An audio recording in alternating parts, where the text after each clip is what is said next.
Sweet, so we might start now. Over to you, Te Audi.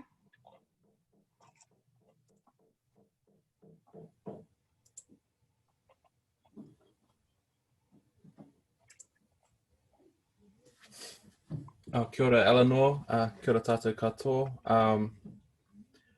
Ai marika ko te Wiki o Te Reo Māori, nā reira I runga I tērā kaupapa ka tīmata mai tō mātou nei kōrero me te karakia.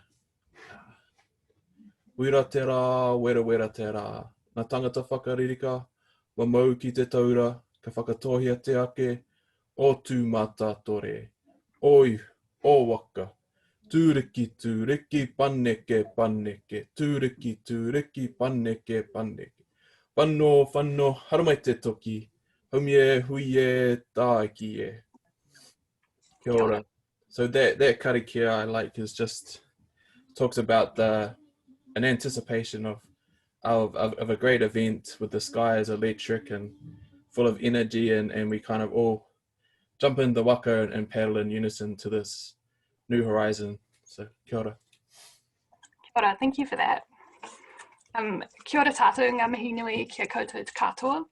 Ko koko te maunga, ko kai wharawhara te awa, ko whanganui ātara aho, ko Eleanor West toku ingoa. Nō reira, tēnā koutou katoa. Welcome everyone to today's webinar on Te Reo Māori in the built environment as part of Te Wiki o Te Reo Māori Language Week.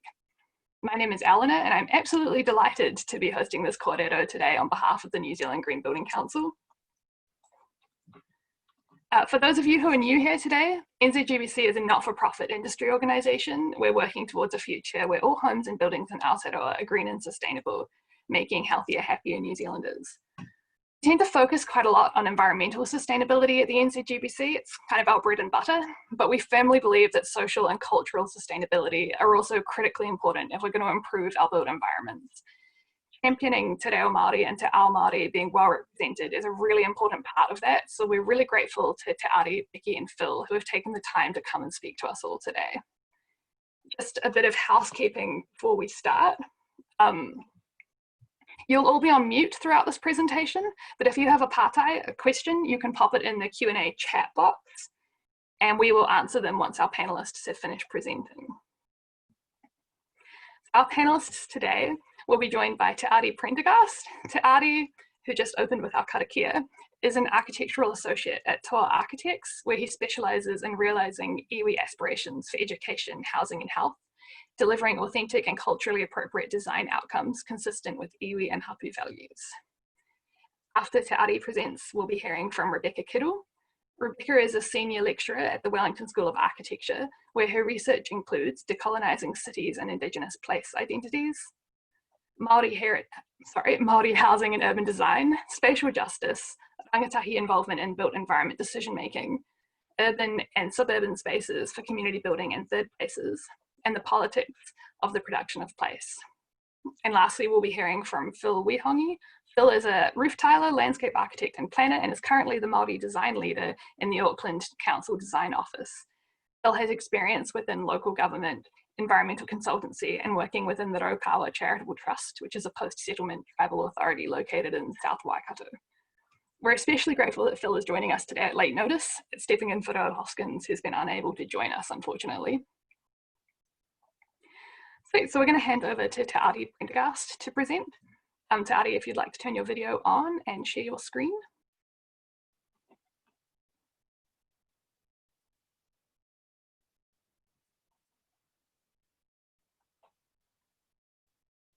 If you'd just like to unmute yourself.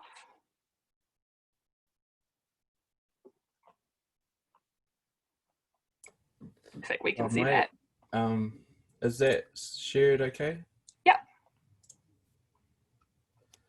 So yeah, tuatahi ka mihi kia koutou katoa, ko te ari taua tōku ingoa ngō ngaitau me te whānau panui o ku iwi. He kaimahi ki te kamupene nui o Tō Architects.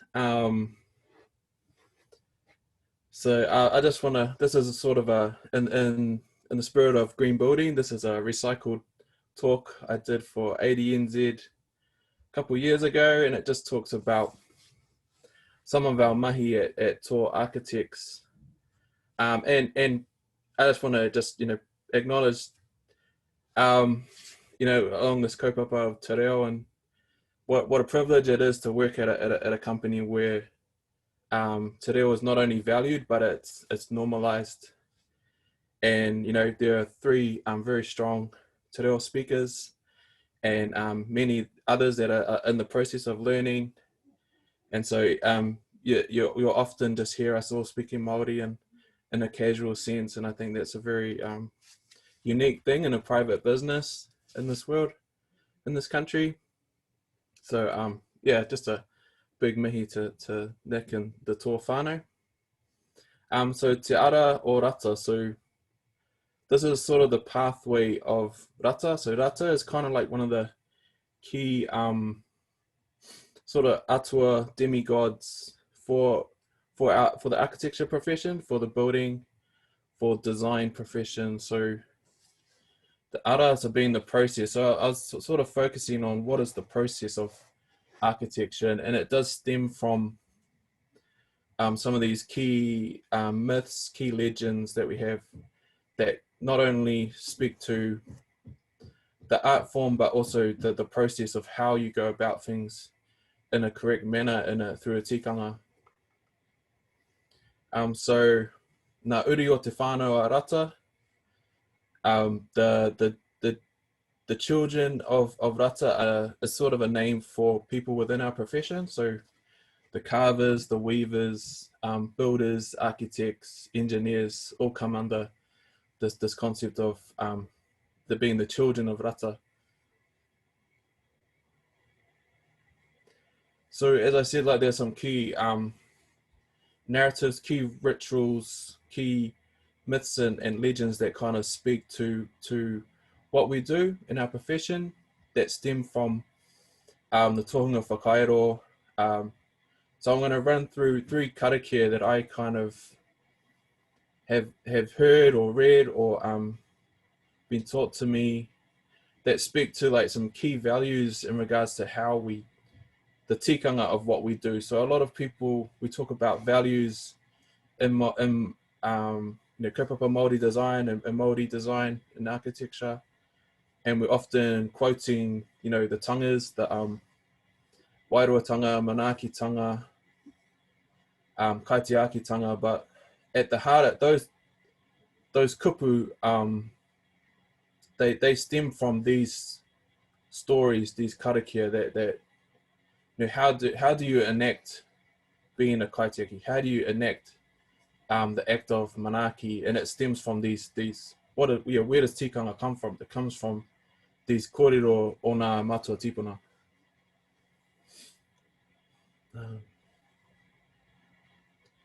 So this is from Paki Harrison. This is the carver's lament, the carver's karakia. I won't read it, but you can read it for yourselves. But it speaks to what I draw from this karakia is this idea that when you chop down a tree from the forest of Tāne, you're creating a great hara, a great sin against the natural order of things. And so to amend for that hara, you have to turn that tree into something of beauty, of equal value, of equal meaning. So in this sense, Tāne loses a tree, but he gets this beautiful waka that cuts through the water, that cuts through the waves of his rival, Tangaro, the god of the sea. So you're actually transforming this tree into a weapon that can fight his brother. So there's a bit of one-upmanship. And I take from that, when whatever we do in architecture, we're creating a great hara on the land. So to appease that, we have to build something that is beautiful, that is a resource to the community, and that ideally gives back to its environment, whether that's through sustainable design or ecological processes and stuff. And this karakia is kind of speaks to the story of Rata. So Rata, who I mentioned earlier. Long story short, Rata wanted a canoe to paddle over to another island and avenge the death of his father. He found a beautiful great tree and spent all afternoon chopping it down, and came back the next day and it had been put back up. And so every day he chopped it down, and at night the children of Tane, the bugs, the birds, would all put the tree back up again. And it wasn't until he realized that he needed to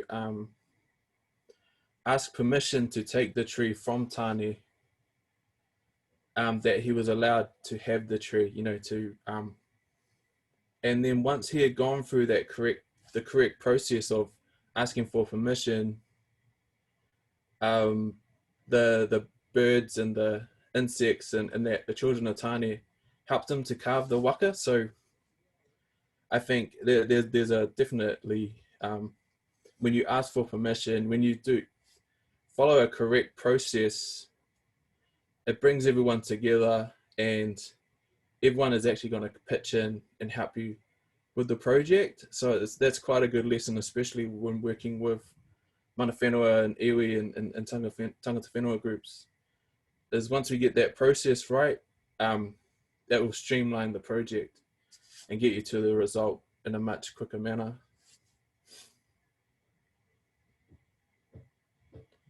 And this is a karakia which I got from my great grandfather, and this speaks to when once a whare has been completed at the opening ceremony. This is one of the karakia, and it talks about how the whare is bound together through all the different elements, the popo, the heke, the kowhaiwhai, the potoko manawa. All these different elements help to bind it together. And it's a kind of a metaphor for how the process of whare building and our whare in general is about binding people. And it's about binding them together, and also through the narratives along the walls, binds people to place.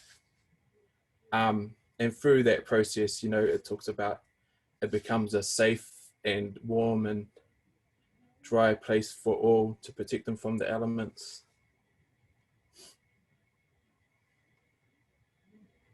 So I guess that is talking about, architecture is about binding people, and it's about binding people to place through narrative, through story, but through, a lot of us talk about co-design and being involving community and being participatory.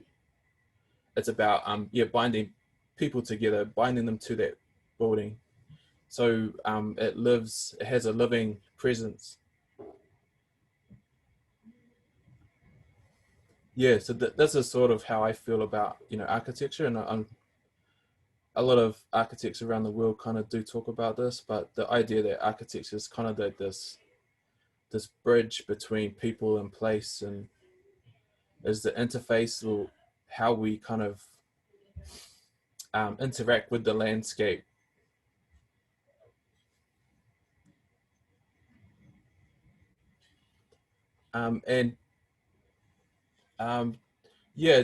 Just that idea of to do these kind of processes well, it is important to embrace te reo through the, we're talking about co-design and that, and just that allowing people to, because when Maori communities are speaking te reo, they're kind of engaged in the project, and so to be able to facilitate that is really important, and to have reo speakers on your team so that Maori aren't expected to translate all the time, and you can let it flow and keep and record all that beautiful kōrero. So this is sort of something I've been working on, just trying to capture our thinking. And I just want to say it's really great to have platforms like Green Building to kind of give us this chance to take some of that thinking and put it onto paper and share it, and so it doesn't just exist in our heads, and we can kind of get it out there, and it's not going to be right, but it's great to maybe spark some of that conversation. So this is sort of how I see Kaupapa Māori design, and Kaupapa Māori is getting a lot of traction within academia, and it's filtering out into a lot of government departments, especially in research. But how does it relate to design? And so I've kind of talked about, what's the whakapapa of me as a designer is it's utilizing those key karakia, is how can those key karakia influence what I do.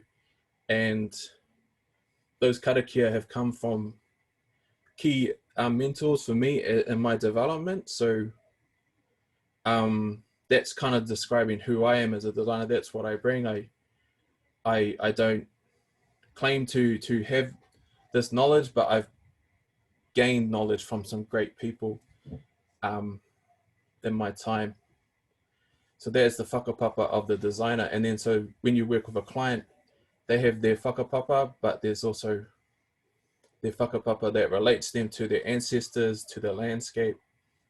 But then they're always forward thinking about the next generation. So whakapapa doesn't just stop at this generation, it looks forward, it's forward thinking as well. And then there's the whakapapa of the thing. So the whakapapa of a building or a waka starts from that story of rata. It goes back to Rua Te Pupuke, another legend from carving. Then there's the rituals that go with carving a whare. There's some strict rituals around how we build a whare, how we conceive a whare, the stories that go behind each popo. So there's all these things that are happening there, so it doesn't happen in isolation. And then there's the tikanga. So there's a tikanga around how we go about building. There's a tikanga of how we work with our clients. And there's a tikanga for the process that we go about in creating architecture or a waka or something. So this is something that's kind of stemmed from some of the mahi that I've been doing, especially in health sector. And we're always out doing stuff, and we never take the time to kind of capture it, put it on paper and share it so that others can kind of develop their thinking or share their thoughts. So I think it's really important to just capture that thinking and share it. Kia ora, that's me. Kia ora, Tari, that was really interesting. We're going to pass over to Becky now. Becky, are you able to turn on your video? Sure. Just share my screen. Sweet, I can see that. Cool. Tēnā rā koutou katoa. Nei rā te mihi kia koutou. He mihi ki te are mō o whakaro a tāhua, miharo rānei. Mihi ki te Green Building Council mō tō invitation ki te kōrero o tēnei rā. Ko Ngāti Porou me Ngāpuhi oku iwi, ko Vicky Kiddle tōku ingoa.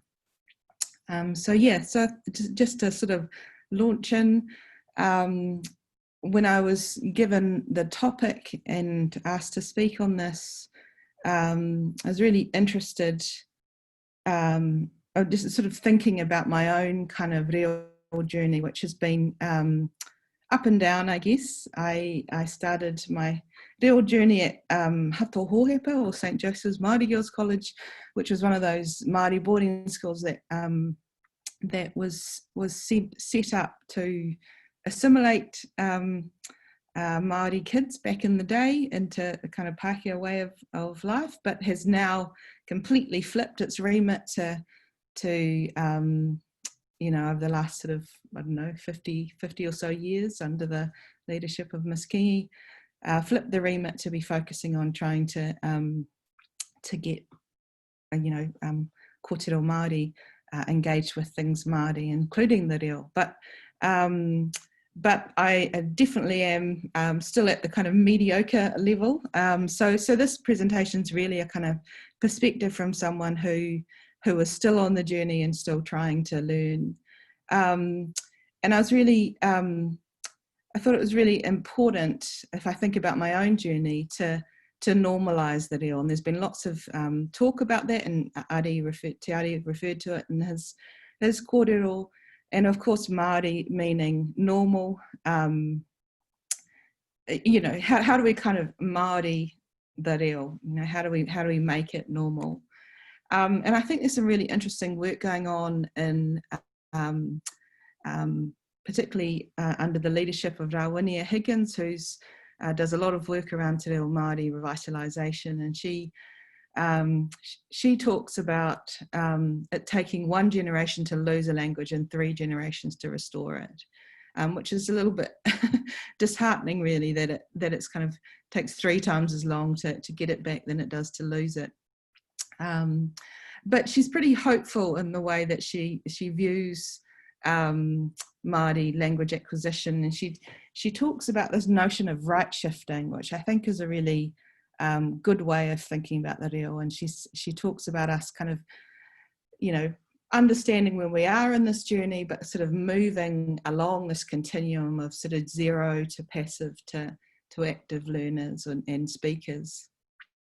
And her model has 2 assumptions that underpin it, and the first one being the sort of that there's a range of reo ability around, and we've sort of got to start where we're at, and there's a lot of shame for many of us who are Māori who don't speak particularly well, and it's quite hard to get over that shame sometimes, and that kind of sense of whakamā about not doing things well.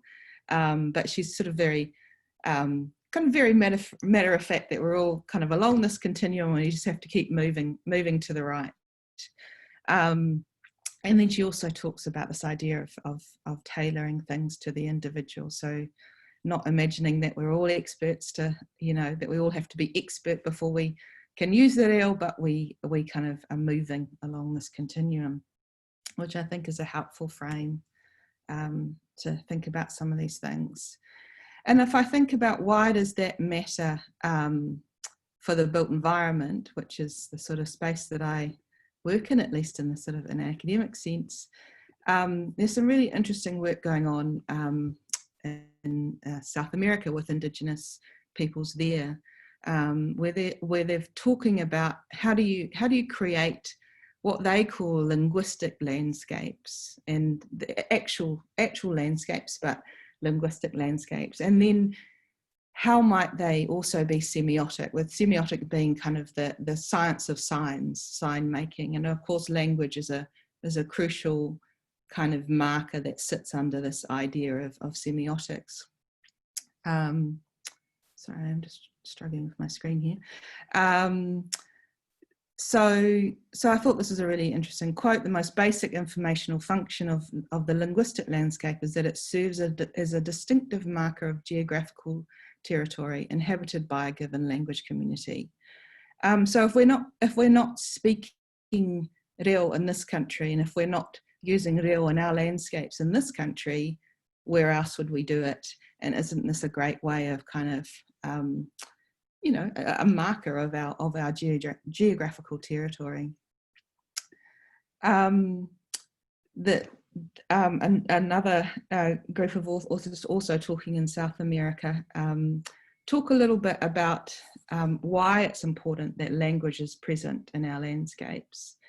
And they really this top quote is, just to put it simply, is really about saying, well, the presence of reo or language in our landscapes points to what's important in society. So if you can only see English, it's pointing to that being the only thing that's important. So if we see reo, then we know socially and politically an important part of what we do and think and whatever. And the second quote is really saying that it's using these kind of visual semiotics or linguistic landscapes helps to sort of democratize the space we're working in. It allows for communities, and particularly Māori, given the rights afforded to Māori under the treaty, helps to make sure that our language is privileged in the landscapes we live in, work and play in. And it also prevents a sort of fading of the importance of some of these things. So, there's been a long struggle to revitalise the language, and it's doing well, and it's great to see. I was watching Parakuihi this morning on TV, and great to see so much reo being used. It would be great to see that every week. But there's still a way to go, and that's really clear that we still need to move forward. And the final thing, really, this final quote saying is that it actually can be a teaching mechanism. So how could we use space, reo, in the combination of the two to teach, to help us learn the language. And so you see these examples in Wales, and this is a Welsh road sign. Here's another one.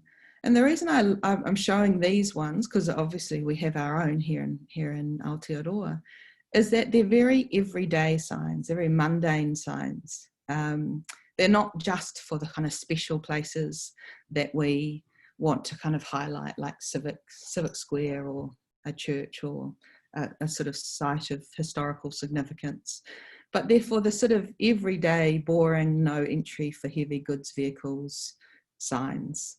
And we don't see this in our country, really. We don't see our reo in the mundane. And I think that normalising it, making it Māori, is a really crucial part of this kind of right-shifting process for us, and a crucial part of what built environment specialists can have a input into.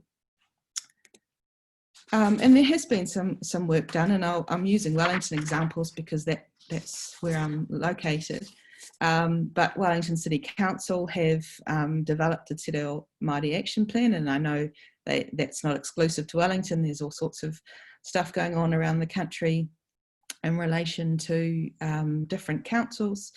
But what's interesting, and I went through the plan last night, is there's a heap of stuff in there that actually focuses on the built environment. So I've just picked out a few of the key ones, naming and signage, which are, key symbols of what's important to our society, playgrounds, all sorts of things. So, so there might be this kind of broader reo action plan going on, but actually when we come to think about how do we affect change, the built environment features pretty heavily as a vehicle for affecting that change, which I think is an exciting opportunity, but also a challenge. And you can see here, Mana Whenua gave, I think it was last year, the name of the civic square in Wellington, a Māori name. It's now called Te Ngākau, and this image is sort of showing that the sort of stamping of that name alongside the English name, but stamping of the new name on the actual space, literally. And things happen at the grassroots too. So there's some fantastic work going on out in Porirua, Ngāti Toa, with Te Puna Mātauranga, led by sort of Bianca Elkington, who's it's a sort of marae-based learning program. It's really innovative and exciting. And she, along with the tamariki and rangatahi out at Te Puna, worked with Porirua City Council to develop these signs. and these were put in, I think, last year or the year before, and these sit all around Tapupuahia Pa as you go around. And it's what's interesting about the sign to me is that, I mean, I don't know enough about signage regulation, but I was interested to hear at the council the other day that one of the things about signs that people are worried about is distraction and not wanting to distract, perhaps. But it's kind of a double-edged sword, isn't it? If you so that's often the reason given for not wanting to put Māori on the signs. We need people to be able to read the English so that they don't get distracted by these other words. But actually, you've kind of just got to do it. You've got to make it Māori and normalise it, and then it's not a distraction, but it's just part of our landscape. So we somehow have to get over this hump of feeling like these are a distraction. So what can those of us involved in the built environment do to support making Te Reo Māori, Māori? And I think there's a number of things. So if we look at Rawania Higgins's model and Poia Reoi's model that they called ZIPA, one of the first things we can do is pronunciation. So it's really jarring to hear people not prepared when they go into hui with communities and whānau and hapu and iwi, not prepared to even kind of have learned how to pronounce key terms and key places of significance correctly. So that would be a sort of a good preparatory option if you're wondering what could be done. I think the next if we're keeping on moving right, learning some basics, tikanga, a mihi, how do you engage with people? There's a fantastic article on LinkedIn by, I think, Atawhai Tibble, where he's talking about the notion of titautanga, and titautanga being that it's about tikanga really. Like how do you, he's not talking about built environment, but he's talking about engaging with communities more generally. And he's saying, you know, we all need to learn some titautanga, meaning we all need to kind of get in there, get our hands dirty, do the dishes, taking along our biscuits and sitting down for a cup of tea, not being on the first flight out, you know, be willing to kind of hold the course. And Te Reo referred to this earlier with kind of, you know, if you're setting yourself a good relationship with mana whenua, then things flow from that.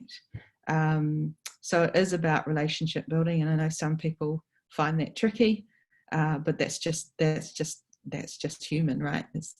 We want good relationships. We trust people that we have good relationships with, and we don't trust people who kind of bowl in and bowl back out again. So learning some of that is really crucial. Obviously learning the reo.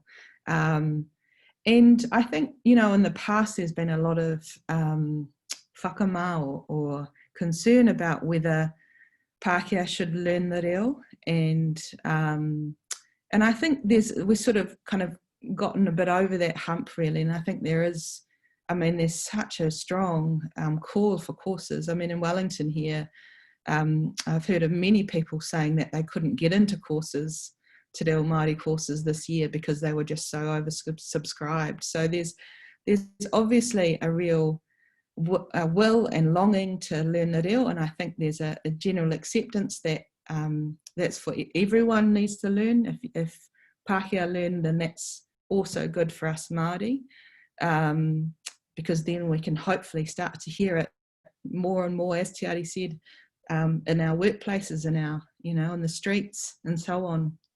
And one thing that Rawania says, and is pretty well known, is if you know more than one language, you tend to be more intelligent. You know, you're kind of building the kind of neuron pathways that kind of sort of increase our intelligence. So it's actually kind of generally a great thing to be bilingual. But I think there is also a need to be aware of some of the history and tikanga that sits alongside this.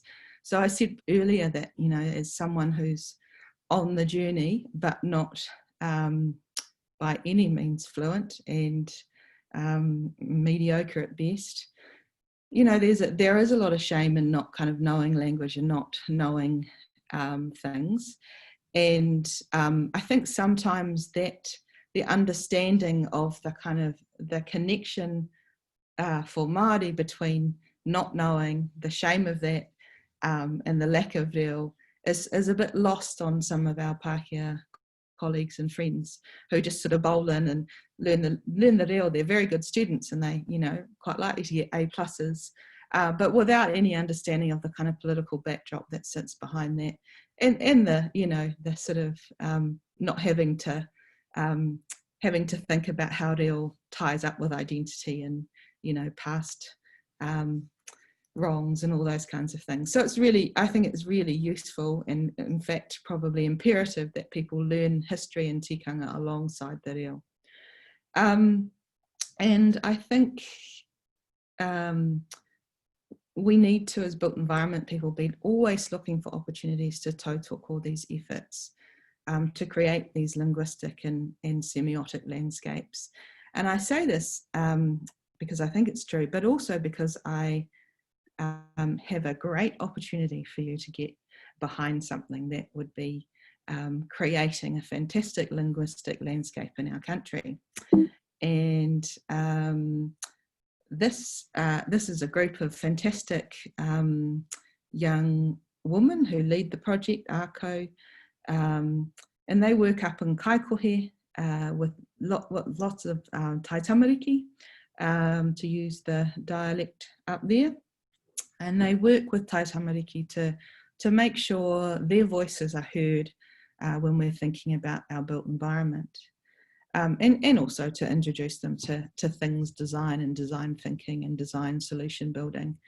And they have been doing a fantastic project with Te Reo Māori or Kaikohe, I think it's called, where they have been exploring essentially linguistic landscapes, but for Kaikohe. And so the Tai Tamariki have been coming up with these fantastic linguistic artworks that draw on the reo, that draw on whakatauki or proverbs, with the hope that they will revitalise their township. So the young people, when ARCO talked to them, felt really deflated about the current state of the main street in Kaikohe. And the Tai Tamariki said it really brings down the wairua or the spirit of our community. And they wanted to see Te Reo Māori everywhere. And they wanted to see it on the buildings and for it to be a real sort of source of pride for the community there. So they've designed these large typographic artworks that will fill the main street. And 79% of Kaikohe is Māori. So again, there's a sort of a kind of educative element to this, but also a kind of regeneration element. And they've collaborated with North Tech, a local trade training provider, who'll be painting the buildings along the street. And they want to, they've got the money to do all the work to produce the design, but they're looking for funding to put up, to install each of these fantastic typographic artworks based on whakatauki. So they're looking for sponsors. So I thought I would use this kōrero to end by saying if anyone is interested in doing something right now that would help see reo on the streets visibly, then please do get in contact with ARCO.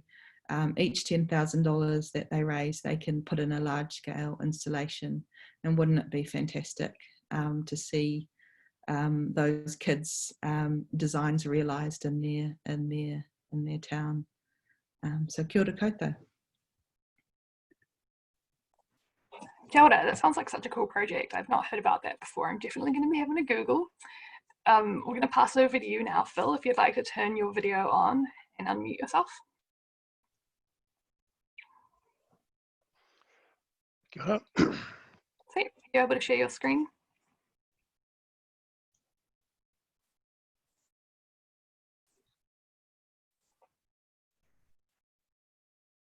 Perfect. Ka pai. Tuatahi, e me ki a koe e kara e te ari mo tō tuwhiratia o tō tātou hui nai nei. Koutou mā, kua tai mai I runga I te tino kaupapa o Te Wiki nei, te Wiki o Te Reo Māori, nei rāta mihi ki a koutou. Ki ngā mangai o tēnei hui I muri, Becky, te ari anō, ngā mihi ki a kaurua.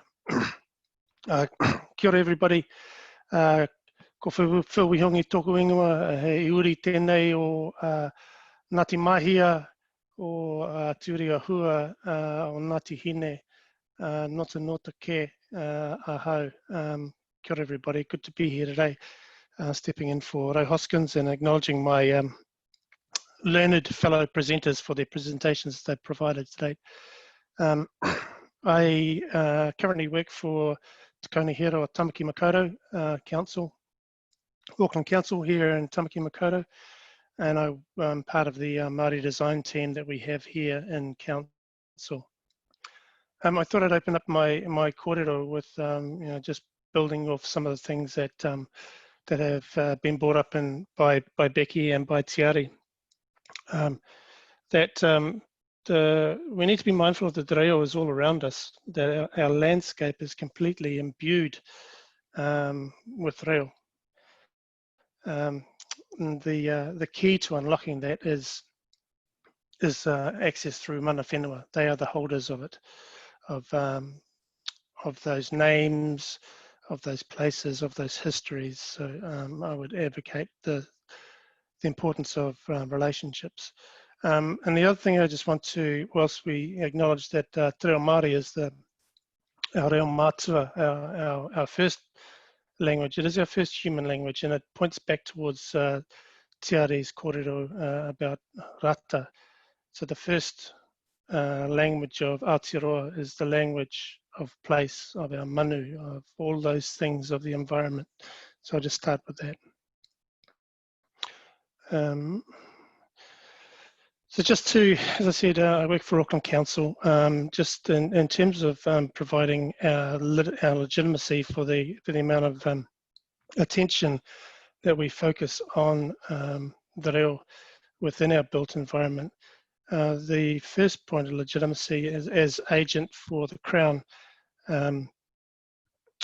The first point is in the second article of the treaty.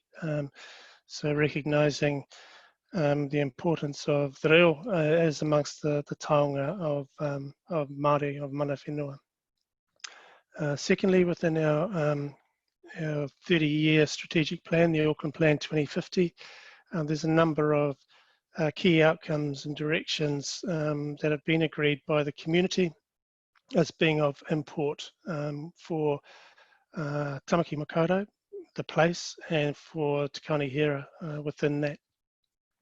So about showcasing our identity and vibrant Māori culture, reo is a key part of that.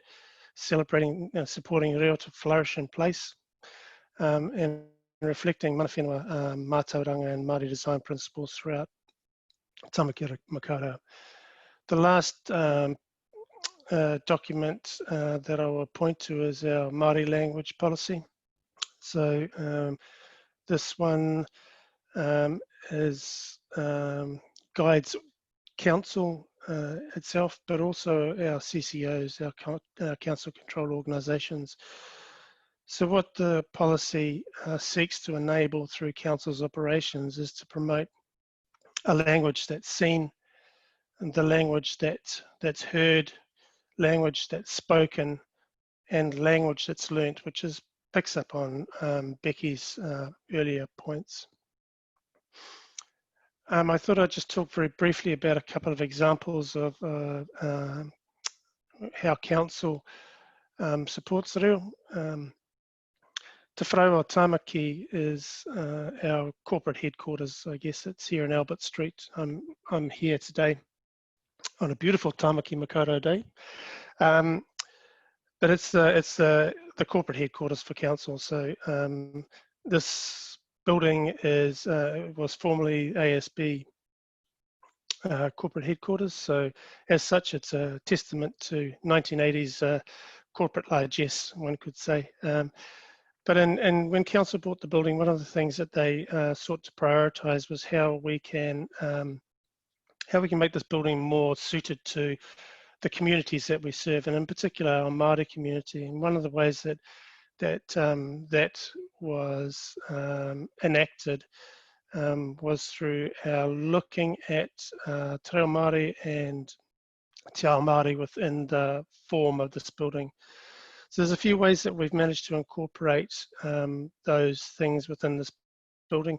The first thing, I guess, is that the building is named. So it's the name of this building is Te Wharau or Tamaki. So the nuance of that is that the use of wharau instead of whare is to reference the fact that this building stands on the whenua of Ngā iwi o Tamaki Makaurau, Ngā mana whenua. So a wharau is a term for a shelter.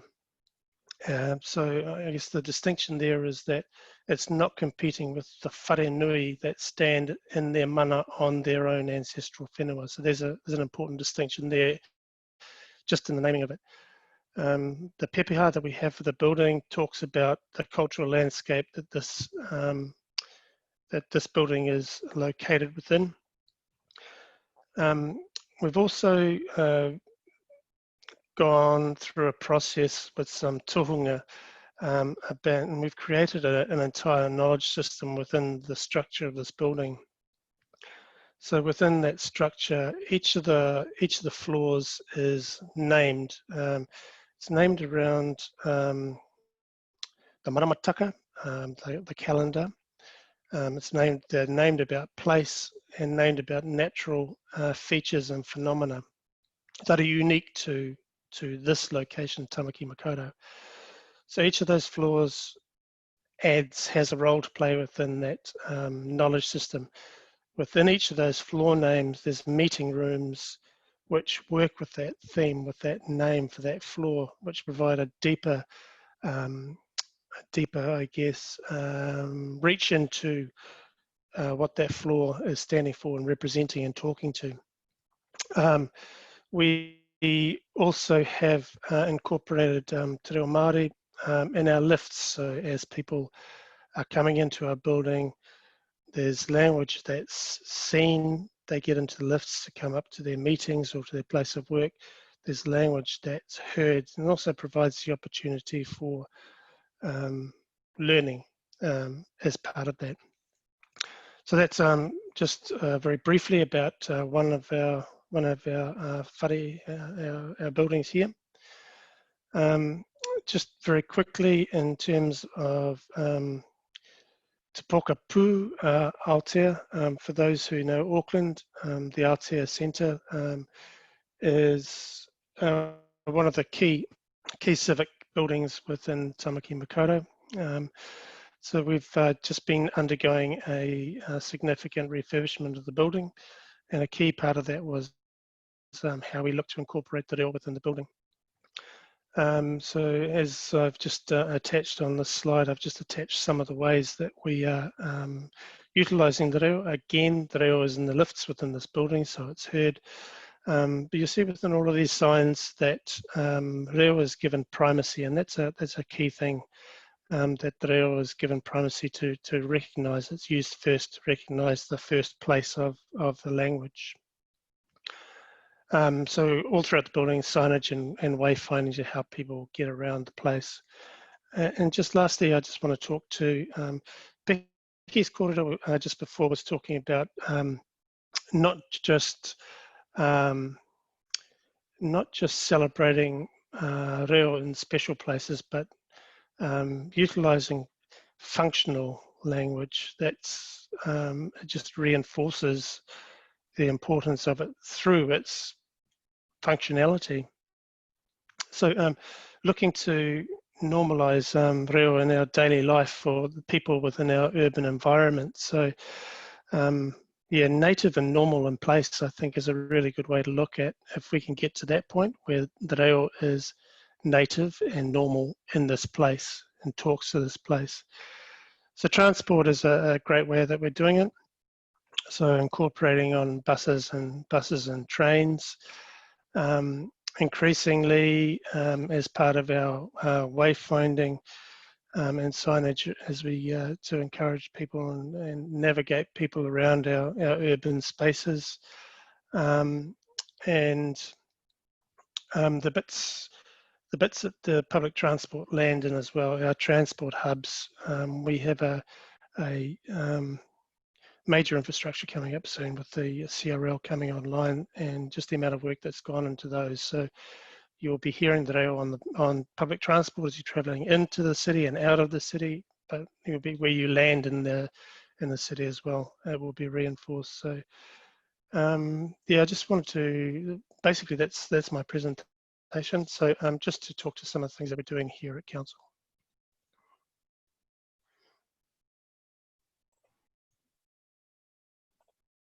Kia ora. Thank you for that, Phil. I'm just going to take back the screen share from you. Sweet. So we're running a little bit short on time, but I just wanted to check in with our panelists. Is it an issue if we go over a few minutes answering questions? I know Becky has a lecture to get to. No, fine. Bye. Sweet. So we're going to take some questions from our audience now. So we got a question through from Duncan Scott, who said, a really awesome facet touched on is the relationship between people and the land through architecture. Could you offer some comparative points for the difference or similarities in the way Maori might see this and act on it versus the relationship for Pākehā, and how language might be seen to be folded into that?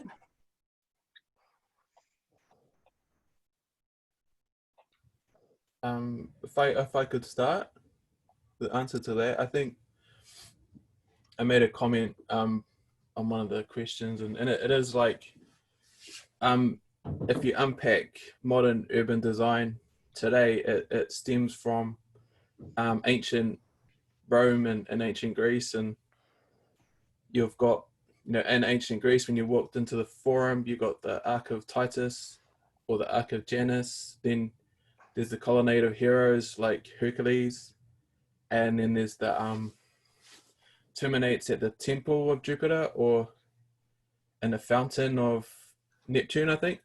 So if that's the basis of modern civic space, you know, piazzas and all that, then what we're doing in New Zealand is based on Roman myths and legends. So why can't we supplant the Roman myths with our own myths? And it has, and the point is to create that connection to the land and stuff. And you know, the question of those are Maori stories, what are Pākehā stories? And I've used in the past some early settler poems, because early settlers were this down in Christchurch, some just the way they were in awe with the landscape, you know, coming from the slums of England to this beautiful, wild, rich and natural landscape. They wrote these beautiful poems about the crystal waters and the mountains and stuff, you know, and I think that's something that we can embrace, you know, that it speaks to that connection to land. So for us, it's about the footsteps of our ancestors on the landscape, but there is ways to find that connection, and I think that's the main thing, is the more that we are connected as Maori, as Pākehā to this land, as Tauiwi, the better New Zealanders we will be. Yeah. Yeah, and just to add to that, and maybe I was just looking at the other questions, as one talking about this notion of more than human world, which, you know, it seems to me was a Māori, that is the way of being Māori, to not imagine that we're privileged over non-human things, and so approaching our urban design, our architecture, in a way that privileges the whenua, Papatūānuku, the health of papatūānuku first over actually less long-lasting things such as buildings, I think would be an approach that I would think was a well, at least my Māori approach, and an approach that imagines or acknowledges that place and whenua has agency, and that it's not just about our agency as humans that matters, and there's heaps of whakatauki that support the ongoing determination that the whenua has primacy over humans. So yeah. Maybe I might just pop in after that very briefly. I think a really good way to be looking at things is through a lens of mana, and looking where mana lies and making sure that where those repositories are, that through what it is that we're doing, we're honouring that mana in place. I think that's a really good frame for us to start imagining how we go about our work.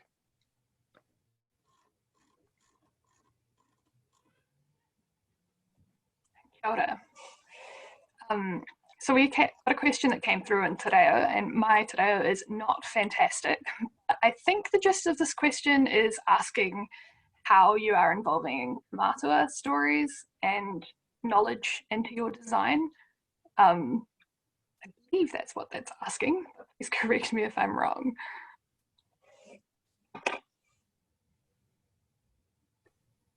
Te Ari might know more than I do, but I think they're actually also asking perhaps what is the role of kaumātua in our built environment, and kind of making sure we're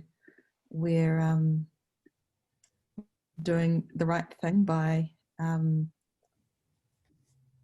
by our tikanga, because there's been some and I'm paraphrasing, dodgy stuff that's happened in the past, particularly around the built environment. And so I think they're asking, but correct me if I'm wrong, Te Ari, that whether kaumātua have a role, and where can their role be, kaumātua being wahine, me tāne. And I think we do need to be thinking about new roles in the built environment.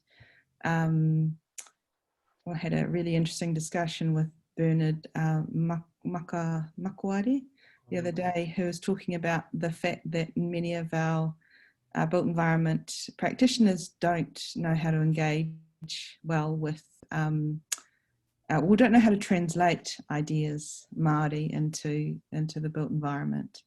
And you could imagine, and he was talking about this role of a translator, which is not really, and I'm not talking about a real translator, I'm talking about a sort of whakaaro translator really, and concepts and tikanga and all those kinds of things. And I do think we need to branch out and think about what's missing from the way we do built environment stuff. Who's missing, whose whakaaro's missing, and do you really need an architecture degree to be doing that? What knowledge sets and education are we privileging in the way that we carry out our practice? So I think it's a very, if I've understood it correctly, I think it's a very a good question to be asking. I think just acknowledging the question and he tika ko te nunga o tātou he kuare ki te reo, he kuare ki ngā tikanga, especially when we're working in a land that's not our own. So, sort of my upbringing has been in Te Waipounamu with Ngaitahu. So to be working in Auckland, you just have to accept that you are naive and ignorant of a lot of things, and you need elders, knowledgeable people to guide you through that process. And that's not a uniquely thing for Pākehā who might not understand Māori stuff. When you're from another tribe in another rohe, there's a part of that tikanga, you know, rata, you need to ask permission, you need to find the right people to kind of guide you and walk you through that process. But once you get that trust and build that relationship with the right people, the project just you know, just will take off and that.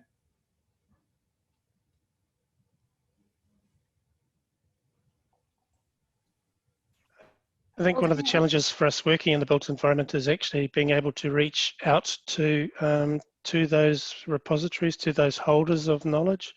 It's not always easy to get to. They're not always easy to get to. So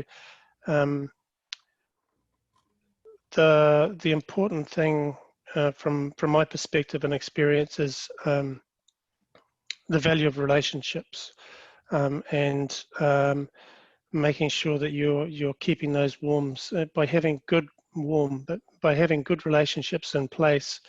You will gain access to those people that you need to be able to provide you with that guidance. We need to get our focus on relationships with mana whenua away from transaction towards long-term and enduring, meaningful relationships that acknowledge and work with mana. If I could just add, I think it's one thing to kind of have kaumātua to kind of guide with stories and with reo and stuff, but the nature of our business, we are entering into sort of sacred realms, especially when working on you know, marae and projects on land that has been you know, colonization and all these sort of things. There can be great hara on that landscape, and we actually need our elders to kind of protect us in that manner, and kind of with karakia and just to it's a matter of health and safety almost, to have these ninjas, these tohunga, and you know, like before you even pick up a pen, like you get this resistance, you know, because you don't feel comfortable to step into that space, and it is the realm of darkness, the realm of myth and the past. So it's so important to have kaumātua involved. Maybe if I can just tack on the end of that, and looking at there's a question that's come through from Elena. Kia ora, Elena, about what it looks like in 2040, and that's it's a really interesting time frame to be looking at, because that will be 200 years. So yeah, it's good to look at that date in particular. But I think we can have a look at that from the realms of the known that we're dealing with today, plus what we have from tradition. But I think equally, I guess the thing that we haven't spoken really about, Becky's talking with Ako and that, talking about Ako, the importance of having rangatahi in these conversations. So they're the inheritors, digital natives, the ability for them to be able to help design what that looks like, really critical. So yeah, so I think yeah, this old head, I think, can't see what it's going to look like in 2040, Elena, but there's plenty of smart young people coming through that will be able to help us with that journey.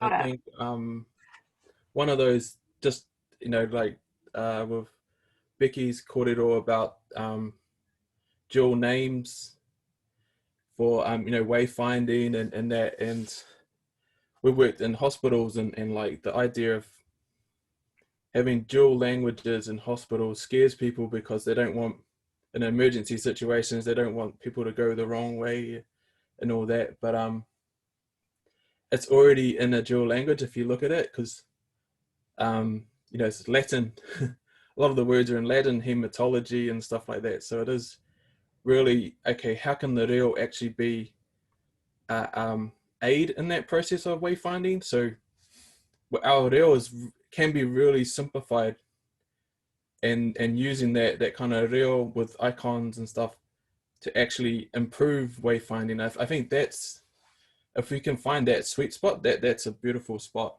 for us. We might have to wrap up with the questions here because I know Becky's got places to be. Thank you. Ngā mihi nui kia koe. Thanks to our panelists for taking the time to share with us today and answering our pātai. This has been really insightful and interesting. And I really like the thought you had here about making sure, like, as Pākehā, we put ourselves out there and make the effort to go and learn the reo, understand tikanga. And I've heard the phrase that it's, you know, important that we get comfortable with being uncomfortable. You know, you don't want to let that feeling of whakamā like stop you from trying. So thank you. And our audience, if you've enjoyed this kōrero today and want to learn more, we're hosting another couple of panel sessions next week as part of World Green Building Week. And in one of those sessions on Wednesday, we'll have Jacqueline Paul and Jade Kake, who are another two movers and shakers in the Maori design world. They'll be among our panelists for our session with Auckland Conversations. And all the details for that webinar are on our website. So thanks again to Te Ari, Becky and Phil, and ka kite anō. Kia ora.